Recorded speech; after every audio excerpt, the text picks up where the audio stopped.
Top of the evening and welcome to the news here on IETV. On top of yours on IETVTT.com, I'm Kevin Maharaj. Thank you for joining us. In the headlines, health officials warn that despite regional progress, the fight against HIV and AIDS in Trinidad and Tobago faces ongoing challenges. Housing Minister moves to fix long-standing issues in East Port of Spain, and digital systems are coming for driver testing at licensing offices, says the Commissioner.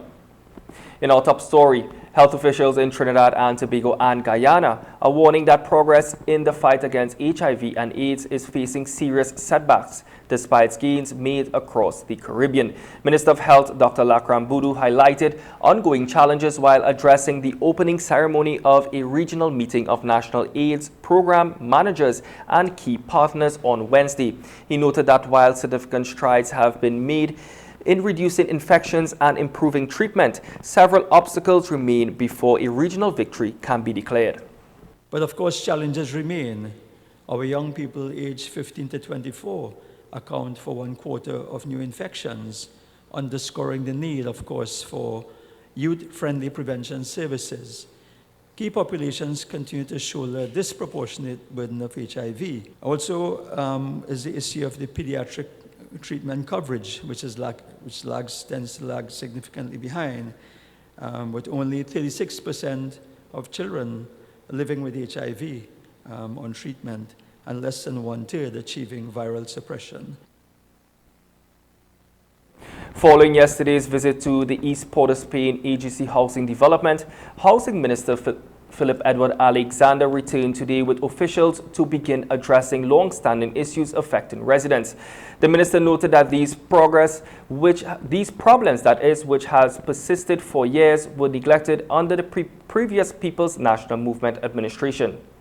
Right, so we're back here at this compound. Yesterday we were here and we came this morning with the team, the facilities manager, engineering, to check out the situation with the sewage and this burnt building. This is what we came here for yesterday. Many people asked on the thread, because I understand people are jaded by the way they are treated in these communities. They were saying, well, they're going to wait and see. Well, in less than 24 hours, we were back here with the full squad, and we are going to be fixing the issues that affect this property. And based on conversations with Line Minister David Lee, Chairman Feroz Khan, MD of the Housing Development Corporation, we are going to get a plan going forward for the people in these projects in this community that were abandoned. And again, I want to call out all the former housing ministers, because they're all very vocal. They all have a lot to say. But when you talk to the people who live in these buildings, when you look at the conditions of these buildings, you realize that they all just talk. But we, under Kamla Prasad Bisesa, the Honorable Prime Minister, this Ministry of Housing and this Housing Development Corporation, we will deliver and we will fix it. Transport Commissioner Clive Clark says steps are being taken to digitize and better monitor driving testing at licensing offices across Trinidad and Tobago. Here's more. Speaking during a joint select committee examining the efficiency of the traffic management system, Clark admitted that the current licensing process has remained largely unchanged for decades. He noted that outdated procedures, including the written driving exam, may have contributed to poorly trained drivers being allowed onto the nation's roads. To address the issue, Clark said plans are underway to introduce digitally administered tests and implement systems to track driving examinations with the aim of reducing or eliminating interference at licensing offices. Also, he's urging motorists to exercise caution when placing signs and markings on their vehicles. Clark noted that items such as baby on board signs are not illegal in Trinidad and Tobago. He stressed that the key concern is visibility and overall road safety. Clark explained that while the law allows some discretion, large or excessive markings such as oversized graphics, religious texts, or panels covering significant portions of windows can obstruct a driver's view and pose a danger on the nation's roads. Right, so the minister has encouraged, and has encouraged us, and likewise, we are looking to bring systems whereby persons can use a digital way of writing that regulation exam and getting that result at the same point in time.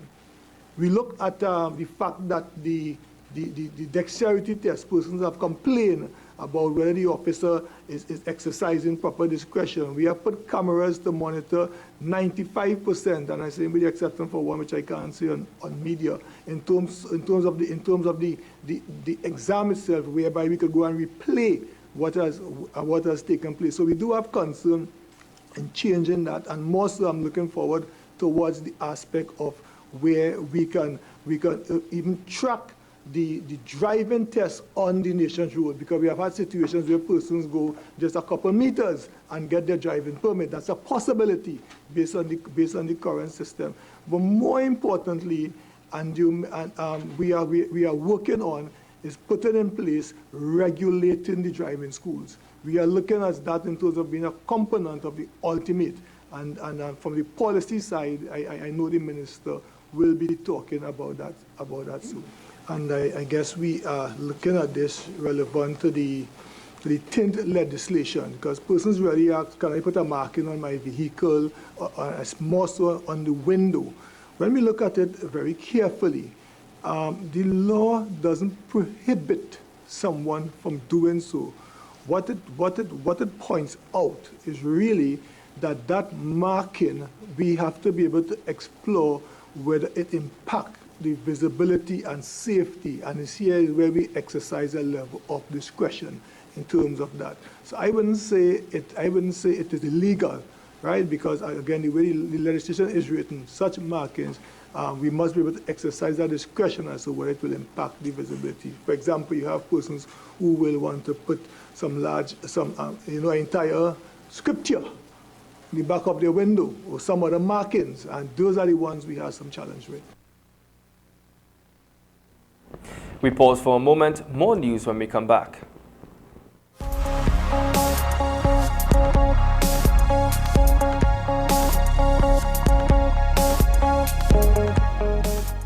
From the freshness of the ocean, Rainbow has sealed in all the natural, healthy goodness in their canned tuna, sardines, and mackerel. So go ahead, enjoy some crispy sardines, stewed mackerel, or a creamy tuna salad. Because while your tummy enjoys the great taste, your heart and immunity will love the healthy omega-3s, calcium, protein, and more. Rainbow's canned tuna, sardines, and mackerel are 100% real fish. So it's tasty, healthy eating for your body, heart, and mind. Rainbow canned fish. Tile Expressions Limited, as one of the largest importers of tiles, offers an extensive range of high-quality tiles in ceramic, porcelain, granite, stone, and mosaic options. Additionally, we offer a variety of tile accessories and bathroom sets to complement any decor style. We are committed to providing exceptional customer service and swift delivery of all products. From indoor and outdoor tiles to bathroom sets and tile accessories, we have curated a range that caters to both traditional and modern taste. Lampus 13, Ajudha Road, Munro Road, Canopio. Call 223-8453.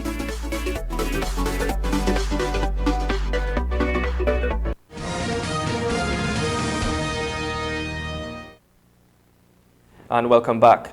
The Trinidad and Tobago IVF and Fertility Center officially opened its new state-of-the-art fertility facility at Icon Plaza, Arangwes on Wednesday, March 18th. The ribbon was cut by Member of Parliament for Arangwes, St. Joseph and Justice Minister Devish Maharaj, alongside Dr. Catherine Minto-Bean and several patients who successfully overcame infertility challenges with the support of the TT-IVF team. Minister Maharaj welcomed the opening, describing the clinic as a modern cutting-edge facility that will enhance access to specialized fertility care not only in Trinidad and Tobago but across the Caribbean. I've come and I've taken a walk through, and it is extremely impressive. I understand it's a huge investment, over $4 million USD, in Arangwes, St. Joseph. So I am pleased that the government is always encouraging new, enterprising, innovative forms of business. I understand this is the most modern in the Caribbean, so we welcome it. So it's a source of potential revenue, not only for local, but for foreigners coming into the country and into this area. This is a wonderful, wonderful initiative, and I'm so glad to be been asked by Doctor to be here to cut the ribbon for today's function.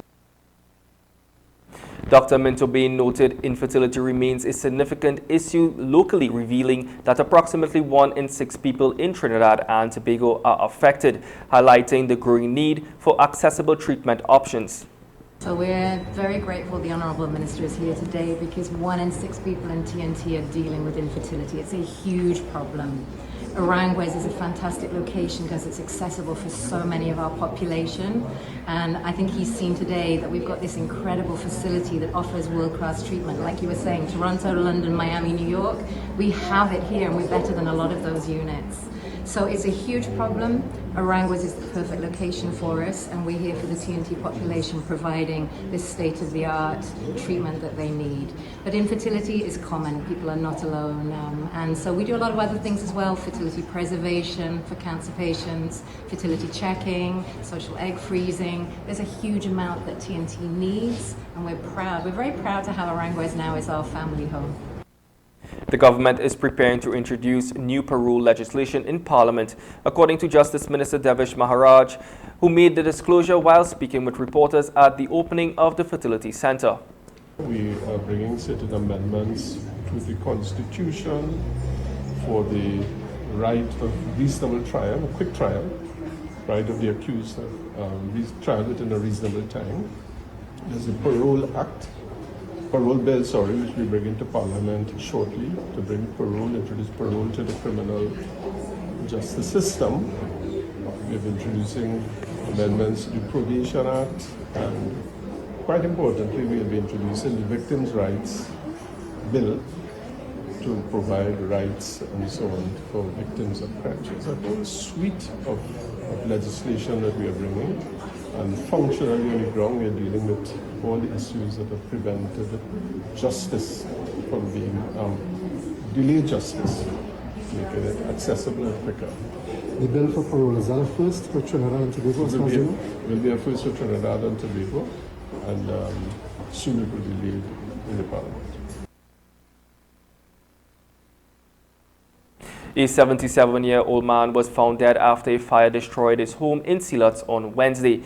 Police said officers from the Trinidad and Tobago Police Service responded to a report of a fire at a house along Concession Drive around 11 a.m. When they arrived, they found the two-story unfinished concrete structure still smoldering after the blaze had been extinguished. A search of the house led to the discovery of the charred body of Raymond Thomas, who was found lying on his back in the ground floor bedroom.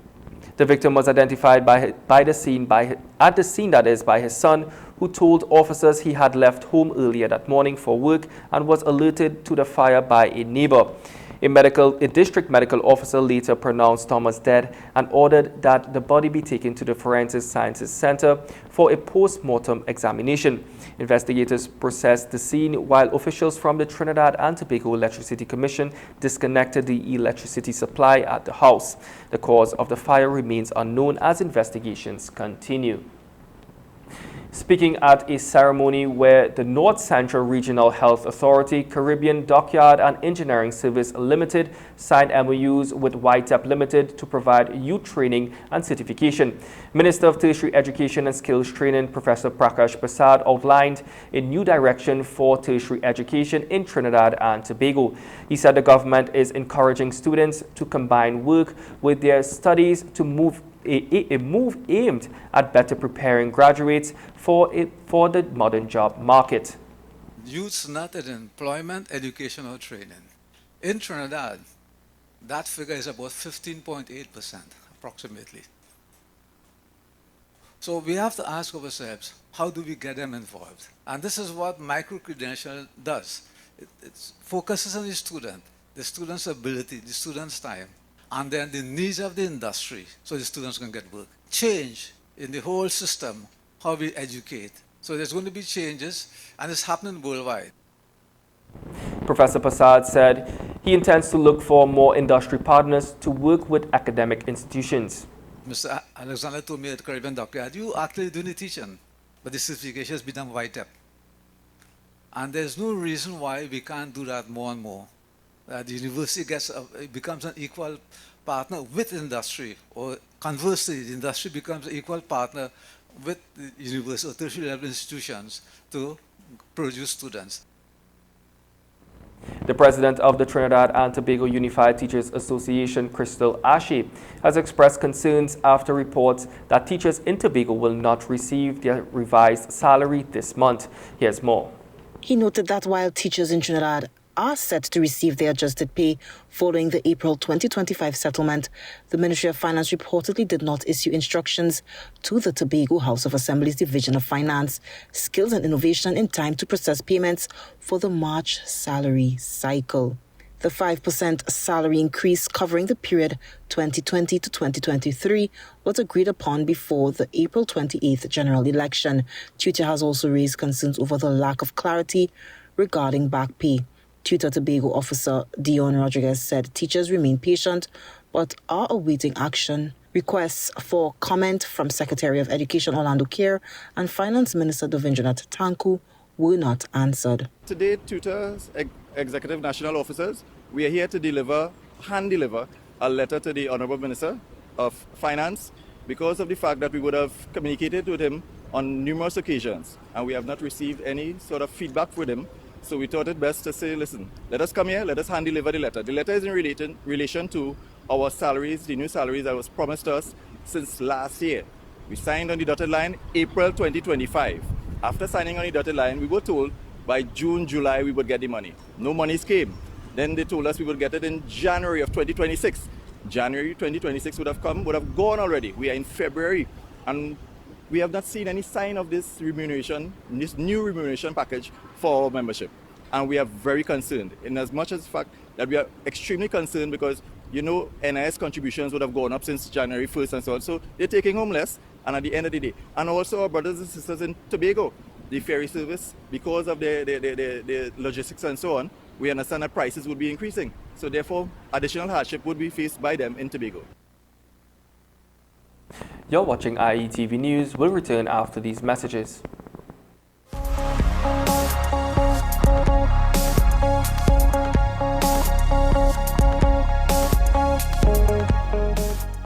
Attention all bakers, doubles vendors and roti makers. Try our high-quality bromate-free, all-purpose and whole wheat flour. Low price and conveniently packaged in 2 pounds, 2 kg, 10 kg and 25 kg bags. For wholesale and retail prices, contact Shiklisho Limited at 665-3336 or 480-8715 or visit us at Warrenville, Canupia. Shiklisho Limited, quality you can trust. Are you renewing your motor, homeowner or business insurances shortly? Then call Kalyani Limited, agency for Tatil, for a competitive quote. With 2 locations, Todd Street, El Socorro and 5 Rivers, Aruca. Please call us at 221-5051 or 227-5051.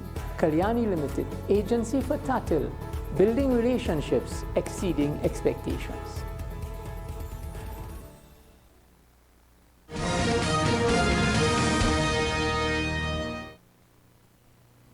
Welcome back. Prime Minister Kamla Persaud-Bissessar says there's a strong sign of growth ahead for Trinidad and Tobago's energy sector, with a wave of major upstream projects expected to boost gas production by 2027. Here's Micah Dume with more.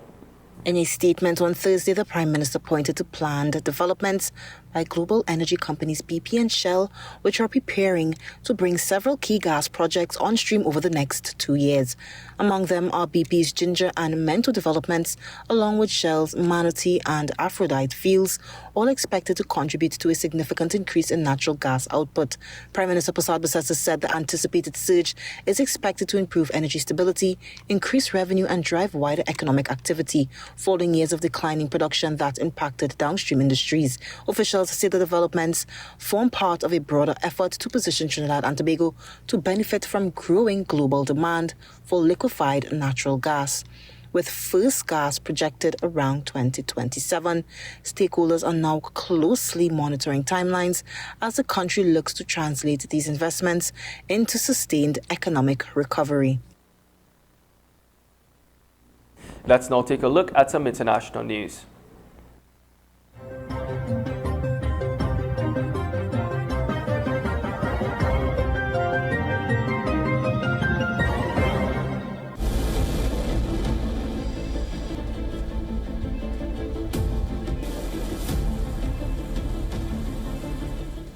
U.S. has deployed its most powerful warship to West Asia.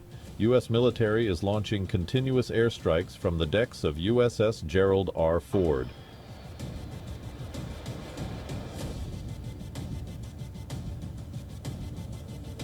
The crown jewel of the American Navy is in crisis.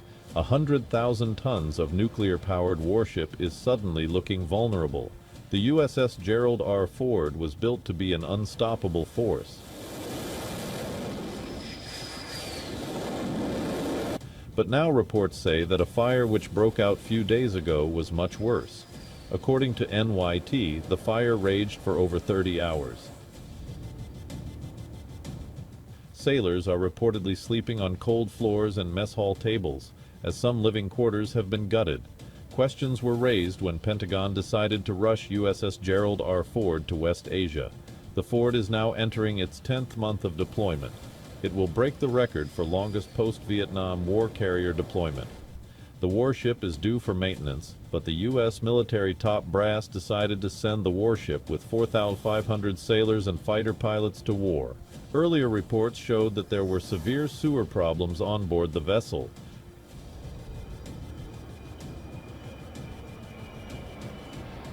Iran has long claimed that it has the weaponry to sink the aircraft carriers. Now reports claim that satellite imagery reveals a dramatic shift in naval posture. Fearing the lethal reach of Houthi and IRGC ballistic missiles, the Ford and its strike group have reportedly relocated to a safe distance. They are pulling back from the Red Sea and Oman. According to Defense Security Asia, the USS Abraham Lincoln Strike Group has also relocated to the southwestern coast of Oman. Now, according to reports, the USS Tripoli has been tracked off Singapore. It is carrying Marine ground troops toward the Persian Gulf. The U.S. is moving its pieces, but the board is changing. While the U.S. has the world's most powerful military, Iran, with its continuous strikes, is showing it is not to be subdued easily. And as the West Asia war rages on with over 9 million Indians living across the Gulf, Cooperation Council access to essential food items remains a key concern. Addressing this, Indian-owned retail major Lulu Group has shipped over 8,000 metric tons of food products from India to the GCC over the past 2 weeks, boosting supply chains and providing relief to the expatriate community. The group coordinated with government authorities, international airlines and logistics partners to operate 17 special chartered cargo flights alongside vessel shipments from India. Essential supplies including fruits and vegetables, rice, eggs, meat and other staples were sourced from across the country, with air cargo departing from Delhi, Mumbai, Bengaluru, Trivandrum and Kochi airports. In the UAE alone, over 5,000 metric tons of perishables have reached markets through dedicated cargo operations. Over 10 charter flights with Etihad Airways, along with sea and repatriation flights, have ensured a steady flow of staples and fresh produce.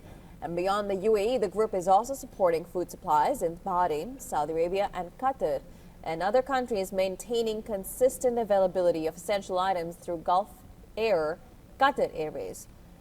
The initiative also supports farmers, exporters and logistics workers across India, reinforcing the country's position as a key supplier of food essentials to West Asia.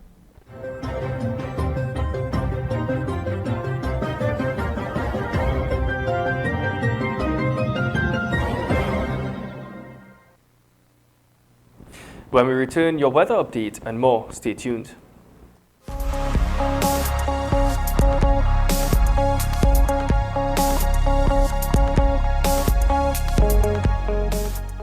In our lives, there are moments that need to be remembered. Are you hosting a Ramayana Yagya, religious or cultural event or celebration? Would you like to have it aired live on IETV or recorded for playback later? We will air your program on IETV and IE Radio, with your viewers joining locally and internationally.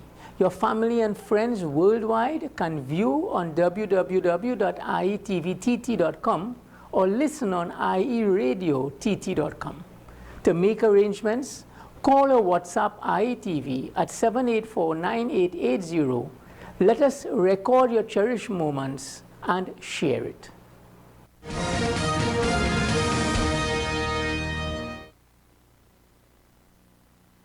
Welcome back to IETV's Major News. Let's take a look at today's weather forecast. In today's weather update, Thursday, March 19th, was generally partly cloudy to sunny across Trinidad and Tobago, with warm and humid conditions prevailing throughout the day. Periods of increased cloudiness developed during the afternoon, resulting in isolated to scattered showers, mainly over central, eastern, and southern districts, while other areas remained mostly fair. Daytime temperatures reached around 32 to 33 degrees Celsius in Trinidad and near 31 degrees in Tobago. Winds were light to moderate from the east at 15 to 20 kilometers per hour. Sea conditions were slight to moderate, with waves between 1.0 and 1.5 meters in open waters and below 1 meter in sheltered areas. Sea levels remained within normal limits. Tonight is expected to be partly cloudy with a few brief showers, particularly during the late evening and early morning hours. Conditions will remain warm and humid, with overnight temperatures falling to around 24 to 25 degrees. Winds will remain light to moderate from the east, while seas will continue slight to moderate, with waves near 1.0 to 1.5 meters. Sea levels are expected to remain normal, though slightly choppy conditions are possible in open waters. For Friday, expect partly cloudy to occasionally cloudy skies, with isolated showers developing during the afternoon, especially across the central and southern Trinidad, while Tobago and northern areas should remain mostly fair. Temperatures are forecast to reach around 32 degrees in Trinidad and near 31 in Tobago. With humid conditions continuing, winds will be east to east-northeasterly at 15 to 20 kilometers per hour, and seas will remain slight to moderate, with waves up to 1.5 meters in open waters and around 1 meter in sheltered areas, while sea levels remain within the normal range. Let's take a look at some crime news.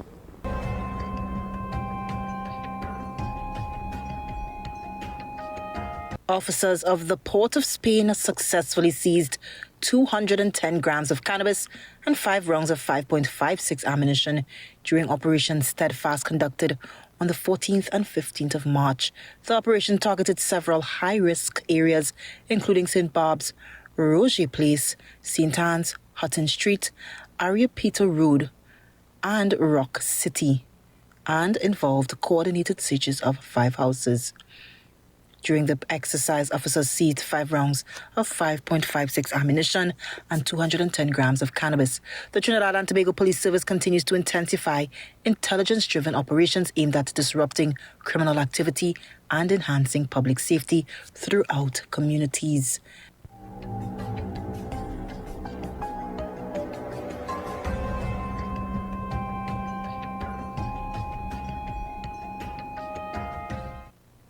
Recapping the headlines, health officials warn that despite regional progress, the fight against HIV and AIDS in Trinidad and Tobago faces ongoing challenges. Housing Minister moves to fix long-standing issues in East Port of Spain, and digital systems are coming for driver testing at licensing offices, says the Commissioner. Well, this is where we leave you for now. On behalf of our entire news team, I'm Kevin Maharaj. Thank you for joining us.